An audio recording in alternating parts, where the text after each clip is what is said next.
a saída dos Estados Unidos do Acordo de Paris. Alguns pontos aqui, Isabel, para a gente analisar, até jogando a bola para vocês aí em São Paulo, e até uma leitura do Américo, nosso analista, com relação a algumas declarações de Donald Trump, que também traz, por exemplo, essa vitória no Legislativo. Reforço aqui mais uma vez, 1/3 das cadeiras do Senado estavam em disputa, e o que a gente acompanhou foi uma vitória do Partido Republicano. Na Câmara dos Representantes, onde o partido já tinha maioria, as cadeiras foram renovadas, e tudo indica que também, nesse momento, os republicanos devem conquistar a maioria. Portanto, é caminho livre de governabilidade para Donald Trump, caso, de fato, seja eleito o presidente dos Estados Unidos. Fica por aí, a Américo também está com a gente nessa cobertura. Acho que a gente pode dar uma Por enquanto, o pelo Donald mapa, Trump ele então, vence né, em 26 estados, enquanto Kamala Harris vence apenas 15 estados, mais o Distrito Federal, ou seja, em Washington, ou 16 estados, vamos dizer assim. Donald Trump está realmente na frente das eleições nos Estados Unidos. Como eu tinha dito aqui, que Donald Trump iria ganhar. Há pouco ele fez um discurso. Bom, né? acho que agora nesse momento a gente tem que olhar para a nossa muralha azul, que agora não é tão mais azul, agora é uma muralha que está ficando vermelha. São os 3 estados aqui ao norte dos Estados Unidos. Eu vou dar um zoom aqui no nosso mapa para a gente poder acompanhar de perto. A Pensilvânia, então, Trump ganhou, a CNN projetou a vitória de Trump na Pensilvânia e com isso ele levou os 19 votos no colégio eleitoral que a Pensilvânia carrega. Ele virou a Pensilvânia, que em 2020 ficou com Joe Biden, estado natal de Joe Biden. E agora a gente tem que olhar para esses 2 estados aqui, o Michigan e o Wisconsin. Eu vou tocar aqui no Michigan para a gente poder ver como está a corrida presidencial por lá. Donald Trump segue na frente com um pouco mais de 320 mil votos. Lembrando que o Michigan carrega 15 votos do colégio eleitoral. A gente tem 81% das urnas apuradas no Michigan. Se a gente olhar aqui com um zoom dentro de Michigan, a gente vai olhar aqui a região de Detroit, bem democrata. É uma região que a campanha de Kamala Harris investiu muito nesses últimos meses, passou muito ali para esse subúrbio de Detroit. E 195 Harris para 266 Trump. A campanha democrata surtiu efeito porque essa é uma região que concentra um grande número de uma votos vitória acachapante contra Harris, a vitória de Donald Trump. E claro, se a gente olhar para o interior do estado, e o que me América Profunda, a gente vai ver um domínio republicano bem significativo. E agora o que me deixa assim bastante, deixa eu até baixar um pouquinho, meio triste e na verdade também um pouquinho alegre em relação à cobertura da imprensa brasileira. Eu estou aqui na CNN Brasil e também estava na Globo. A Globo o tempo todo puxando um lugar para Harris, dizendo que a Harris que ia ganhar, ou sempre os analistas econômicos da Rede Globo Televisão também puxando para Kamala Harris, os comentários. Também na CNN a mesma coisa, puxando sempre para Kamala Harris. Havia um sorriso alegre das apresentadoras e das repórteres. Você via claramente que os repórteres e os apresentadores eram da linha de esquerda, da linha, sabe, aquele jornalismo que a gente fala assim, um jornalismo político, que tá todo mundo progressista, todo mundo esquerdista, entendeu? Trabalhando em prol da esquerda e não analisando o fato como realmente é. Não adianta, o jornalista, ele precisa reaprender no Brasil, o jornalismo no Brasil precisa reaprender novamente a imparcialidade. O que a gente não vê no Brasil é a imparcialidade. Eles são completamente ativistas políticos parciais para a esquerda no Brasil. Para a esquerda. Isso tem prejudicado muito a análise no Brasil do que realmente está acontecendo lá fora, do que realmente está acontecendo no mundo. É isso que eu falo, entendeu? E, lógico, vai ter muita gente que vai falar contra mim, porque eles são realmente ativistas políticos de esquerda, do progressismo. Entendeu? Eles defendem o aborto, eles defendem a ideologia de gênero, eles defendem coisas que o povo não acredita, que o povo, a maioria, eles não estão percebendo que a maioria do povo é conservador. O povo é conservador. O povo não vai apoiar o aborto. Não adianta. Vocês podem fazer milhões de campanhas para que o aborto seja livre, mas não vai dar certo. Não vai dar certo, porque o povo, ele é conservador. A maioria do povo é católico praticante. É só vocês irem na igreja e vocês vão ver no domingo a igreja está lotada de gente. Está lotada, um monte de carro lá na frente, aos domingos. Você vai na igreja aos sábados, quem guarda o sábado, está lotado de carro aos sábados. Famílias todas que vão à igreja, que vão à sinagoga, ou que vão à igreja, e no domingo também, as igrejas estão lotadas. Então, a maioria do povo, vocês não estão percebendo isso, porque vocês não estão envolvidos com o negócio de igreja. A maioria do povo é conservadora sim, e é pela família. É pela família, a família tradicional. Família tradicional. Eu vivi nos Estados Unidos, eu tinha falado aqui no outro vídeo, eu vivi nos Estados Unidos em 2010. Eu vivi lá na região onde supostamente todo mundo dizia que Kamala Harris ia vencer. De fato, ela pode ter tido uma expressiva votação lá em Nova York. É verdade.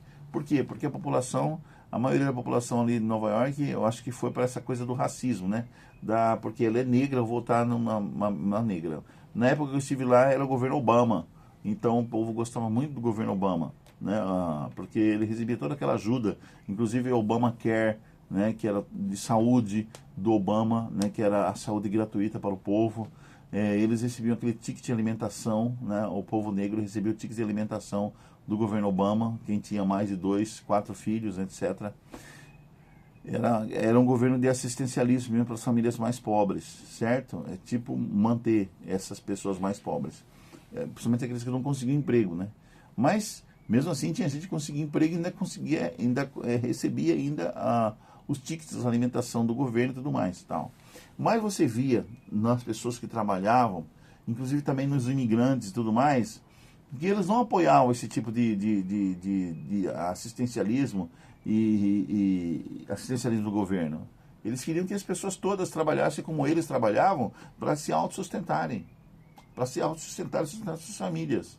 Não gostavam, a maioria das pessoas não gostavam de saber que o governo estava alimentando aquelas famílias.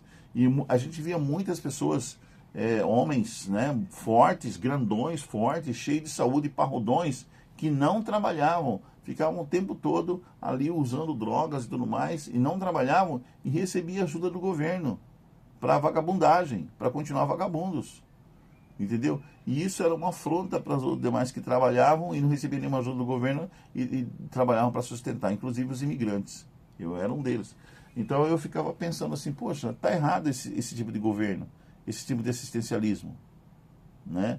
Você mantém o vagabundo com ticket de alimentação e vale dinheiro e tudo mais, tal, e ele continua vagabundo e usando droga e prejudicando a sociedade, produzindo roubos, assaltos e tudo mais. Tal. Mas o que acontece nos Estados Unidos em relação agora à atual condição que fez com que Trump vencesse? Principalmente a situação econômica. Na época de Trump, a situação econômica era muito boa. Os americanos estavam fortalecendo a economia. Né? O emprego reapareceu. Entendeu? Ele deu um sopro econômico nos Estados Unidos. Aí ele perdeu para Biden. O que aconteceu com o governo agora democrata? Né? Biden e depois Kamala Harris como vice-presidente.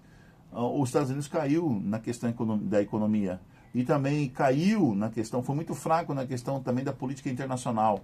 Né? A política internacional. Apareceram as guerras, vieram essas guerras aí, e acentuaram as guerras, como a Ucrânia, a Rússia, a Ucrânia, a guerra em Israel. O governo americano não teve força, Biden não teve força, o governo de Biden não teve força para impedir as guerras, entendeu? E essas guerras não aconteciam, não estavam acontecendo na época do governo Trump, porque ele tinha um poder muito grande de chegar no Putin, conversar com o Putin. Ele foi lá, conversou com aquele presidente lá da Coreia do Norte, esse baixinho gordinho. Ele foi a Israel várias vezes e até orou lá no Muro das Lamentações, lá em Jerusalém. Fez esses acordos. Então, ele sabia conversar, conversou bastante com o Papa na época, e ele sabia fazer uma política internacional de diplomacia. Ele sabia impor a figura dele de um norte-americano que queria que os Estados Unidos, e queria que os Estados Unidos como um país militar e um país poderoso no mundo, fosse liderança realmente do mundo, no mundo, né?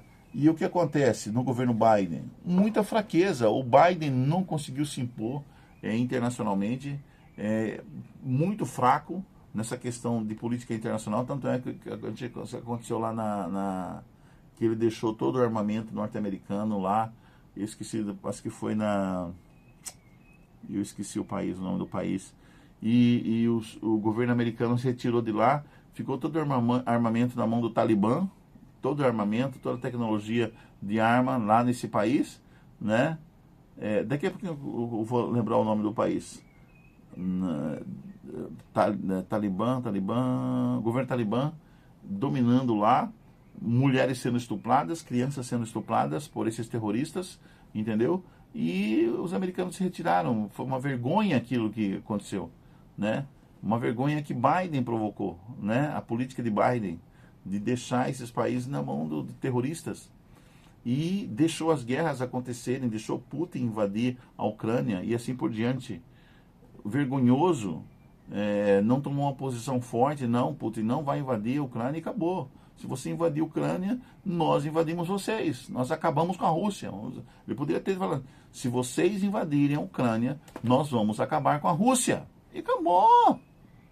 Sabe, gritar alto. Gritar alto. Se vocês invadirem a Ucrânia, nós acabamos com vocês. E vocês vão provocar uma guerra de destruição de todo o povo russo. Pronto. E vai provocar uma guerra na Europa. Entendeu? Se impor. Então, a questão do Irã. O Irã está atacando Israel.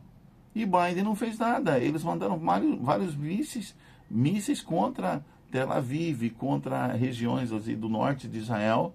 E Biden não falou nada. A política não foi forte. Falou assim, olha, se vocês jogarem mais um míssil sobre Israel, nós vamos jogar um míssil no centro de Teherã e vamos acabar com o governo de vocês, vamos acabar com o Teherã, vamos acabar com vocês, e acabou. Então não provoque Israel, não joguem mais nenhum míssil em Israel. Ah, Orivaldo, você está falando uma coisa absurda. Não estou falando coisa absurda. Eles têm poder para fazer isso. Eles podem fazer isso e acabar com as guerras. Sabe? Situação de medo? Sim, situação de medo.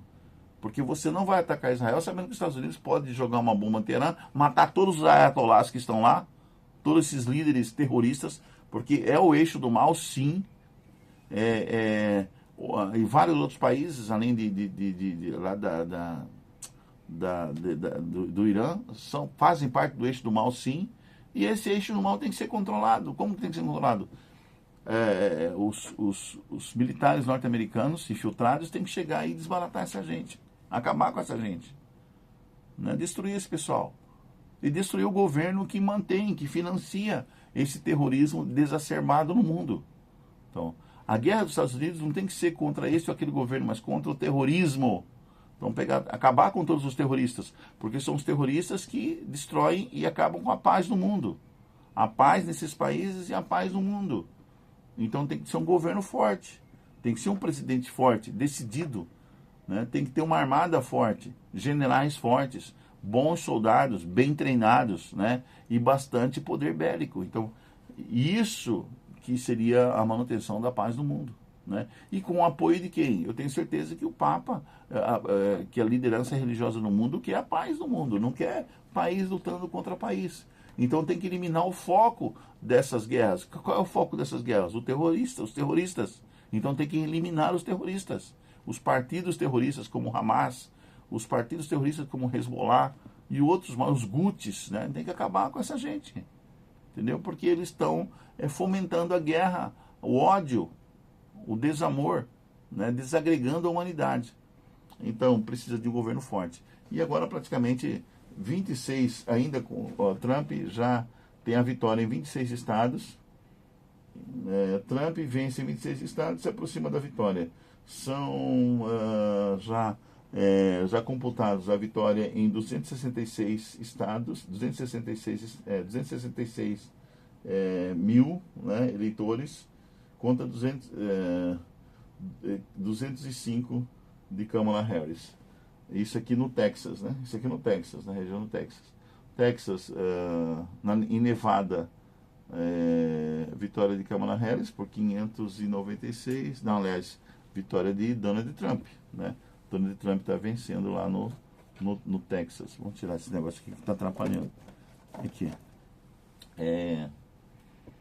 Trump também vence em Utah com 602.685 votos. E no Maine, vitória de Harris, né, com 268.971 votos, com 229.781 votos. Em New Hampshire, vitória de Kamala Harris, com 348.000, contra 322.000 votos de Trump. Na Flórida, vitória esmagadora de Trump, né? Com 56.1% dos votos. Na Flórida, confirma-se a vitória de Trump, né? Com 56.1%, ou 6.093.739 votos de Trump. Vitória também de Trump na Flórida. 6.093.730 votos, ou 56,1%. Charlie, Virgínia. Vamos lá na Virgínia. Na Virgínia, 51% contra 46%. A Virgínia, vitória de Harris. Trump vence também. Aliás, está perdendo a Virgínia, né? 51,7% de Harris e 46% de Trump. Na Virgínia, Harris vence, né? Com 2.220.000 votos. Trump tem 1.998.000 votos, etc. Na Geórgia, a vitória de Trump. Trump está com 50,7% contra 48,5% de Harris, né? Então Trump vence na Geórgia. Na Geórgia, Harris está com 2.528 mil votos, 2.528.000 votos, enquanto que Trump está com 2.644.000 votos. Na Geórgia, vence Trump com 50,7% de votos, né? Harris tem 48,5% dos votos. Trump vence na Geórgia também. Trump também está vencendo, então, portanto, 197%, né, dos votos republicanos contra 169% dos votos de Harris, né? Portanto, até o momento, a vitória é de Donald Trump, né? Trump vence em 26 estados e se aproxima da vitória, continua vencendo. Olha só o mapa, né? A maioria vermelha, quer dizer, Partido Republicano, onde Trump vence, né? Contra... Não chega a metade, né? Não chega a metade dos votos de Harris. Então, 169% dos votos do Partido Democrata, né, contra 197% dos votos do Partido Republicano. Ou seja, Trump está vencendo as eleições nos Estados Unidos, o que nós já tínhamos falado aqui no Conectado 7. Falamos várias vezes que Trump venceria as eleições, né? Inclusive nas discussões, nos programas outros, que tinham vários convidados aqui, várias pessoas que estavam aqui, inclusive tinha uma pessoa bem da esquerda aqui, né? Que era o Rock, que ele é bem progressista, né? E nós tínhamos que do nosso lado, nós tínhamos o professor Valdemar, que é professor de economia, e a gente falava assim, sobre o aspecto econômico, né? E o Valdemar concordava com a gente, né? Que na questão da economia, Trump sempre foi superior, né? Sempre foi vitorioso nessa questão em relação ao governo Biden, né? O governo democrático. Então, os republicanos economicamente estavam melhor na época do Trump.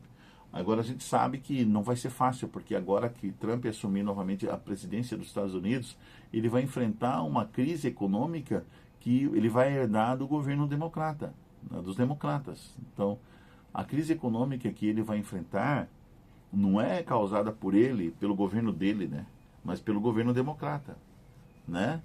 e a inflação alta, problemas os americanos não conseguirem pagar os seus boletos, as suas prestações, né? Muitos deixaram, inclusive, as casas, né, como garantia de dívidas, suas próprias casas, suas próprias residências. Então, está criando uma bolha financeira muito grande nos Estados Unidos, e essa bolha financeira foi provocada por quem? Pelo governo democrata, o governo de Biden, não pelo governo de Trump, entendeu?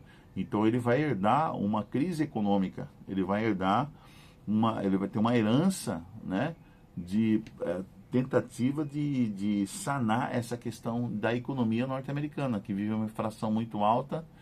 Inclusive os americanos estão tão desanimados hoje em dia que eles falam que o sonho americano acabou, porque eles não conseguem mais com o que eles ganham comprar sua casa, né, sua casa com aquela cerquinha branca, que eles gostam daquela cerquinha branca, né, uma cerquinha baixinha, branca, ter 2 filhos, comprar o seu carro, né, realizar o sonho americano, ter seu trabalho, seu emprego, tal, sustentar a família, ir para a igreja, né, viver uma vida tranquila, né, vamos dizer assim, não é tranquila, trabalho, mas tranquila, né, tranquilo. Então o sonho americano acabou. Eles estão desanimados com a economia lá, com a inflação alta lá nos Estados Unidos.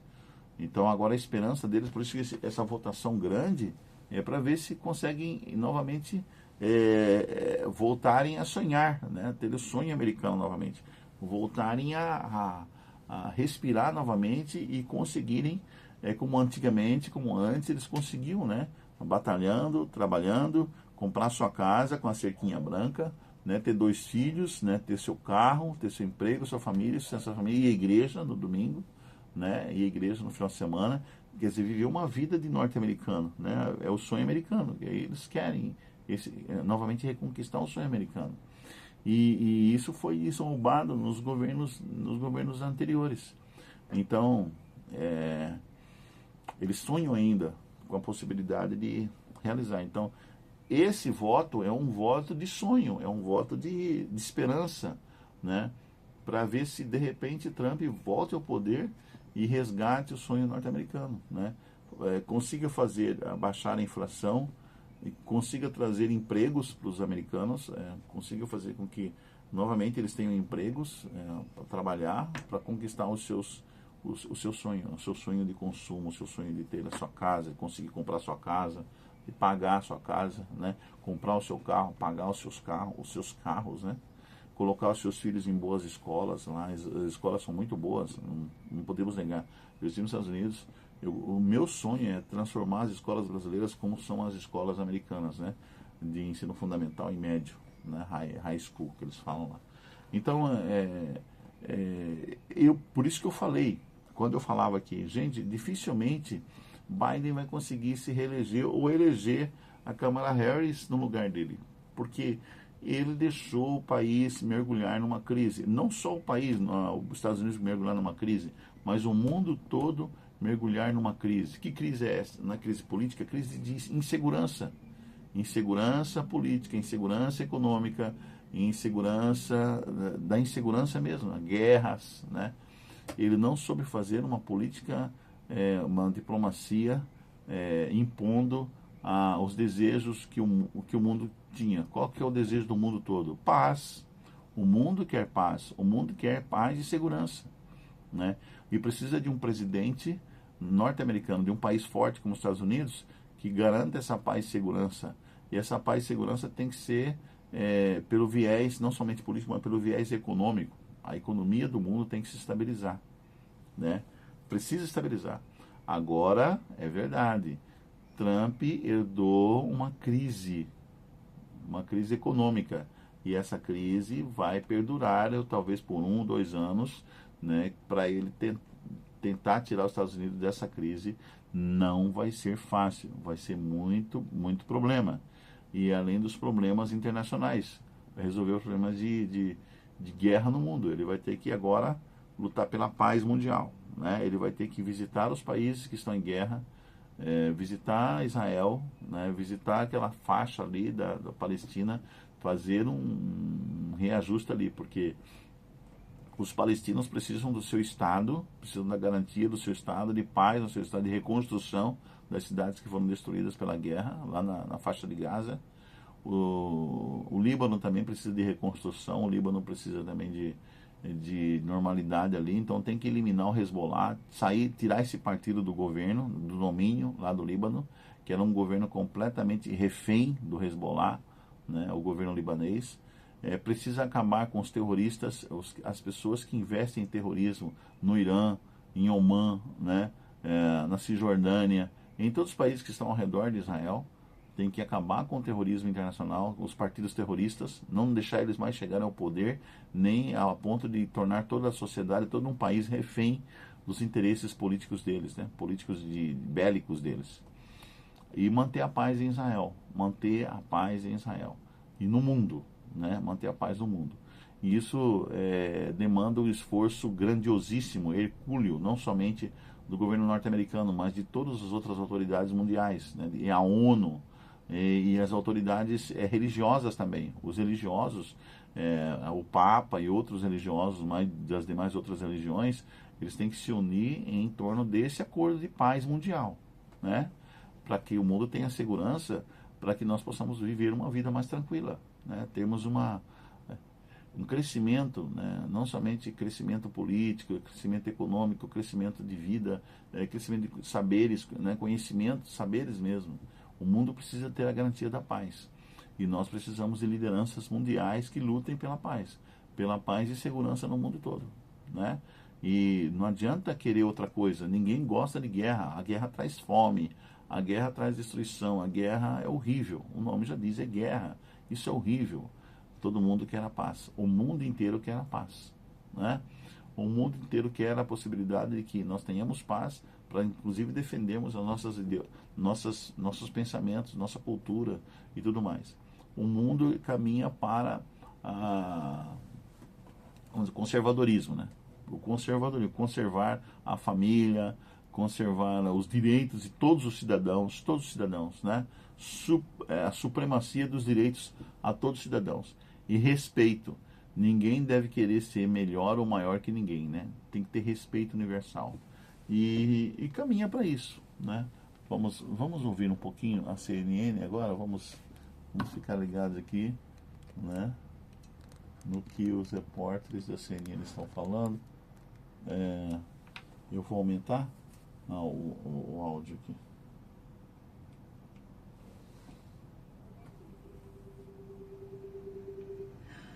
Obrigada, Isabel. Provavelmente, viu? Um ótimo dia para você ligado aqui na programação da CNN Brasil. Um ótimo dia a todos. É novo dia que está no ar. Eu estou em Washington, D.C., acompanhando essa cobertura das eleições presidenciais dos Estados Unidos. Projeção que temos de momento, Donald Trump está a apenas 4 votos, 4 delegados para ter maioria do colégio eleitoral. Projeções, portanto, indicando, nesse momento, uma grande possibilidade dele ser declarado vencedor dessas eleições de 2024. É novo dia que segue nessa apuração, nessa cobertura, comigo aqui nos Estados Unidos e com Estevão Limana nos estúdios em São Paulo. Bom dia, Estevão. Bom dia para você, Carol. Bom dia a todos. Estamos sim de olho com as últimas atualizações, porque quem dormiu esperando que os resultados saíssem ao longo da semana ficou surpreso ao acordar e ver o tanto de avanço que nós tivemos nesta madrugada com as apurações que vão mostrando realmente a preferência de Donald Trump no eleitorado americano, né, Carol? É isso, Donald Trump soma nesse momento 266 delegados, Kamala Harris 195. Donald Trump, que já garantiu vitória em estados pêndulo dessas eleições, estados-chave. Ele conseguiu vitória na Carolina do Norte, no estado da Geórgia, também no tão falado estado da Pensilvânia. Estamos falando aqui, por exemplo, da Pensilvânia, que garantiu vitória a Joe Biden em 2020 por uma margem muito apertada de votos. Também vitória no estado da Geórgia, onde a diferença para Biden em 2020 foi de apenas 12 mil votos. O que temos agora é Donald Trump nessa disputa com Kamala Harris, apresentando um percentual muito maior de diferença, quase 3% a mais do que a candidata democrata. Donald Trump se antecipou à definição desse resultado e já fez um discurso na Flórida aos seus apoiadores. Um discurso em que ele agradeceu aos votos populares. Ressalto esse ponto do discurso de Donald Trump, porque em 2016, quando ele leva a presidência dos Estados Unidos, ele não vence no voto popular, nos votos absolutos. Hillary Clinton, a candidata democrata, foi quem tinha conquistado a maioria do eleitorado. Porém, na contagem do colégio eleitoral, Donald Trump levou a melhor e levou a presidência dos Estados Unidos. 4 anos depois, agora o que temos é a grande possibilidade dele voltar a ocupar a Casa Branca. Estamos aqui nos Estados Unidos com essa vista privilegiada na nossa parceria com a CNN Internacional, monitorando esse resultado, essa projeção da CNN e também os números que chegam do Legislativo, reforçando aqui mais uma vez. Além da disputa pela Casa Branca, tem disputa pelo Capitólio, Congresso dos Estados Unidos. 34 cadeiras do Senado estavam em disputa nessas eleições, bem como a renovação de toda a Câmara dos Representantes, 435 cadeiras. O que temos nesse momento? Os republicanos já formaram maioria no Senado. E na Câmara dos Representantes, a tendência também é republicana. O que temos até aqui é um Congresso dividido. Maioria no Senado hoje é democrata, na Câmara republicana. O cenário que se desenha é um Congresso dos Estados Unidos dominado pelos republicanos. Estevão Limana, já temos aí um grande avanço nessa apuração. Em 2024, uma agilidade na comparação com 2020. Lembrando que ocorreu em 2020, a votação foi na terça-feira, o resultado só saiu no sábado. Mas já agora, durante a madrugada, grandes chances de termos essa definição aqui nos Estados Unidos. Madrugada por aqui, manhã aí no Brasil. Com certeza. E ainda a esperança, né? Nós aqui do Novo Dia também podemos anunciar esse resultado ao vivo por aqui. Carol, nós estamos também com um mapa em tela, vocês estão no nosso telão, e também mapa dos Estados Unidos, mostrando como que até agora estão divididos os delegados. E o que traz uma informação muito interessante, acho que até surpreende a todos, como você falava no início, é a preferência do eleitorado nos estados pêndulo. Como que essa notícia acabou chegando por aí? Os 7 estados, mostramos aqui no mapa, vão demonstrando que Donald Trump deve ser o vencedor nas próximas horas. Pois é, as pesquisas já mostravam um cenário muito apertado entre Kamala Harris e Donald Trump. E o que temos agora já é a confirmação da vitória de Donald Trump na Geórgia, repito aqui, Carolina do Norte, também na Pensilvânia. Havia muita expectativa sobre como seria o desempenho de Kamala Harris no que chamamos de Muralha Azul, que são esses estados que você vai ver aí no mapa, Estevão, que ficam ao nordeste dos Estados Unidos. São estados que compõem o cinturão da ferrugem. Pensilvânia faz parte desse cinturão da ferrugem e já temos por lá a confirmação da vitória de Donald Trump. A Muralha Azul, porque tradicionalmente no passado esses estados votavam no Partido Democrata, porém o que vemos agora em 2024 já é uma vantagem para Donald Trump. Nos estados ainda não podemos cravar o que o republicano conquistou, a gente já vê que ele vai ganhando território. Ou seja, Estevão Limana está perto dessa definição do resultado das eleições aqui nos Estados Unidos. Eu até chamo a atenção, Carol, para o discurso em que Donald Trump fez há algumas horas. Ele que estava na Flórida, né, em Palm Beach, acabou falando por cerca de 20 minutos e trouxe algumas frases bastante fortes, né? Disse que está muito feliz em ter sido o 45º presidente e agora o 47º.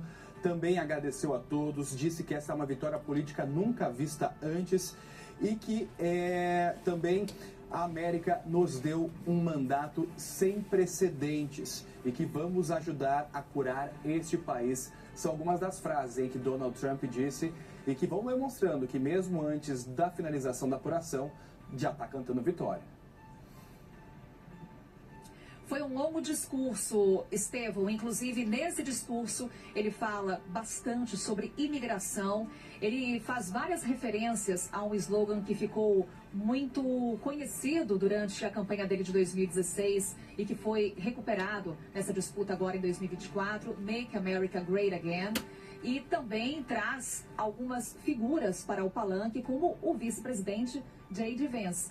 Ele que é apontado como uma figura de renovação no Partido Republicano. São vários detalhes que vamos trazer para você aqui no Novo Dia e analisar os recados de Donald Trump nessa corrida pela Casa Branca.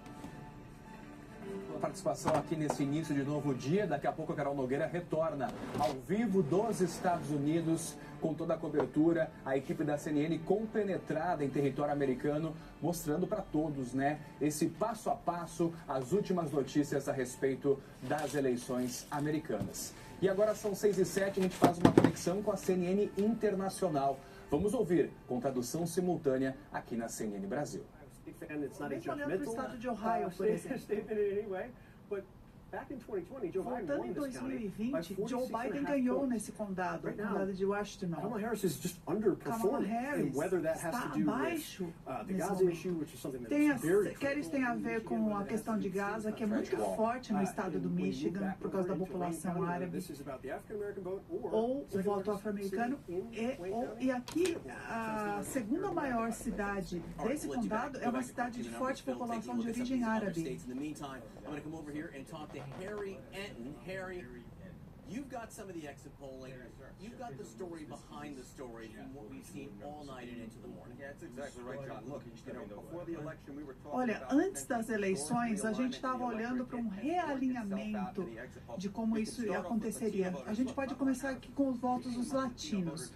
Kamala lidera entre os latinos na pesquisa de boca de urna 53 a 45. Mas nenhum democrata teve uma liderança tão pequena na história das pesquisas de boca de urna.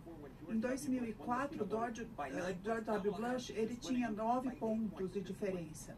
E aqui eram só 8 pontos de diferença. E também o voto entre a comunidade asiática. Kamala Harris está liderando só por 18 pontos. Se olharmos em 2004 também, havia essa diferença. E Kamala Harris trouxe essa diferença menor. E os eleitores abaixo de 30 anos é um outro ponto em que Trump acabou liderando mais do que esperado.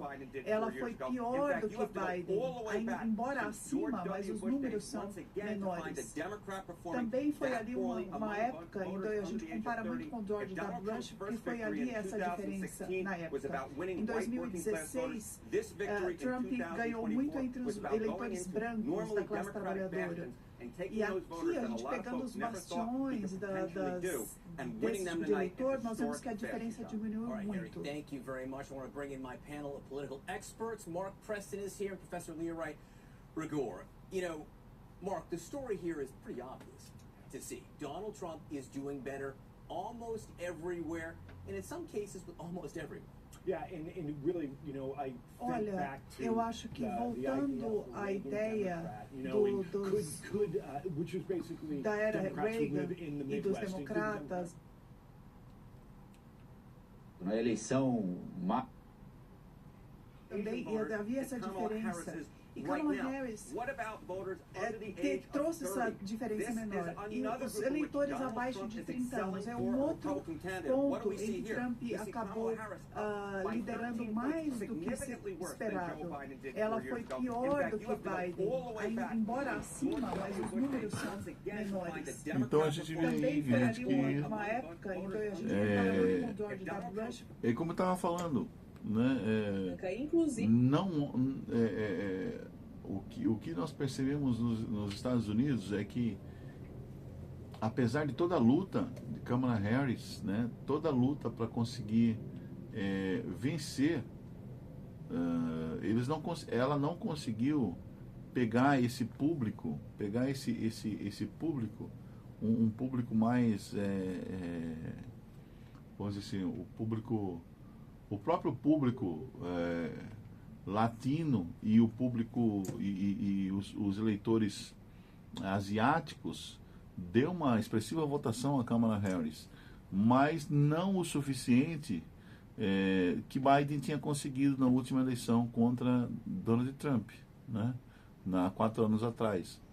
Então ela conseguiu, mas ela não teve essa força para aumentar mais esse eleitorado, né?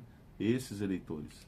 O que nós vemos na tradição norte-americana em relação ao povo americano é que o povo americano eles não querem excesso de latinos, nem asiáticos, nem outras pessoas de outras nações dos Estados Unidos. Eles não querem. E o Donald Trump falou muito sobre isso aí, essa questão dos ilegais, né, das pessoas que estão nos Estados Unidos e são ilegais. Inclusive, Trump fez uma política de que assim que ele assumir como presidente dos Estados Unidos, ele vai provocar fortes sanções contra o presidente do México, né, que não tem impedido que as pessoas traspassem a fronteira dos Estados Unidos e adentrem ao país norte-americano. Então, várias sanções, inclusive ele vai declarar mesmo guerra ao México, né, nessa questão aí da imigração. Ele não vai permitir mais os imigrantes adentrarem aos Estados Unidos pelo México, né? Mas não temos só o México, nós temos aí lá a fronteira, né, do Canadá também, temos a fronteira pelo mar do Pacífico e pelo Atlântico também, né? Então, é difícil você controlar que as pessoas cheguem aos Estados Unidos. As pessoas que querem chegar aos Estados Unidos vão chegar. De uma forma ou de outra, eles vão chegar aos Estados Unidos. Eles querem ir para os Estados Unidos. E isso tem provocado nos Estados Unidos muita tensão em relação aos imigrantes, as pessoas que estão lá. Porque essas pessoas têm tomado emprego dos americanos, né? O emprego, a maioria dessas pessoas estão trabalhando, ganhando muito pouco, né? 10 dólares a hora, 15 dólares a hora e menos que um americano, bem menos que um americano, né? E elas trabalham sem nenhuma garantia, né? Por exemplo, de férias, garantia de aposentadoria, garantia médica, garantia, né? E o americano quer trabalhar, mas quer todas as garantias, né? Vai custar um pouquinho mais.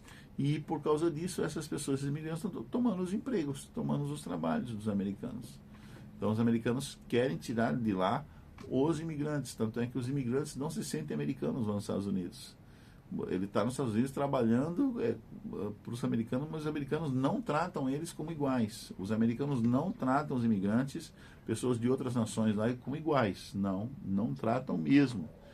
Eles são vistos assim como intrusos no país deles, invasores, né?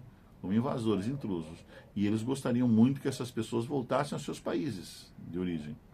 Os americanos gostariam muito que essas pessoas voltassem aos seus países de origem, resolvessem seus problemas lá nos seus países de origem e deixasse a América para os americanos. A América para os americanos. Entendeu? Para que os americanos pudessem viver em paz e conquistar o sonho americano. Entendeu? Então, em suma, a América para os americanos e que cada pessoa que vive nos Estados Unidos volte para os seus países e resolva os problemas dos seus países. E, de certa forma, eu concordo com isso. Eu acho que eu sou brasileiro, eu fui para os Estados Unidos, conheci os Estados Unidos, mas não ficaria lá, não moraria lá. Não moraria lá, apesar de todas as garantias econômicas que poderiam me dar, porque lá eu estava ganhando bem mais do que eu ganho aqui, entendeu? Mas eu não ficaria nos Estados Unidos, eu tenho que ficar no Brasil para ajudar a resolver os problemas do Brasil, entendeu? E deve ser a mesma coisa que muitos brasileiros que estão lá deveriam voltar ilegais, os ilegais, tá? Deveriam voltar para o Brasil para ajudar a resolver os problemas do Brasil. Os problemas econômicos, os problemas políticos, os problemas sociais, etc, etc, etc. Entendeu? E, bom, a gente vai terminar esse vídeo por aqui. É um vídeo bastante extenso, né? Aqui no Conectado 7. Mas já dá aí a garantia da vitória de Donald Trump. Depois, quando vai haver um discurso, né? Mais tarde. E aí a eleição vai ter terminada, completamente acabou, todas as sessões, todos os votos computados. A gente vai voltar com outro vídeo, ok? Espero que você goste desse vídeo aqui e dessa análise, né? Mas comenta aí também a sua opinião, comenta aí a sua opinião, né? Sobre o que realmente você entendeu sobre essa questão da eleição norte-americana, né? Comenta aí com profundidade, né? E não deixa aí de dar o seu like, né? O seu gostei ao nosso vídeo aqui, né? A nossa participação aqui em relação às eleições norte-americanas, e que você ajude o canal, né? Se inscreva no canal, chame mais pessoas para virem aqui no Conectado 7, assista os nossos podcasts, uma vez por semana os podcasts, mas os vídeos sempre estarão aqui né? Sempre estaremos com vídeos relacionados a N coisas, principalmente política, sobre religião, sobre questões sociais, sobre questões econômicas, sobre tudo, né? Aqui é um canal que a gente fala sobre tudo, tá bom? Variedade, é um canal de variedade. Até esporte a gente já fala aqui. Esportes, etc, etc, né? Brincadeiras e outras coisas mais, ok? Até o próximo vídeo, pessoal. Tchau, tchau.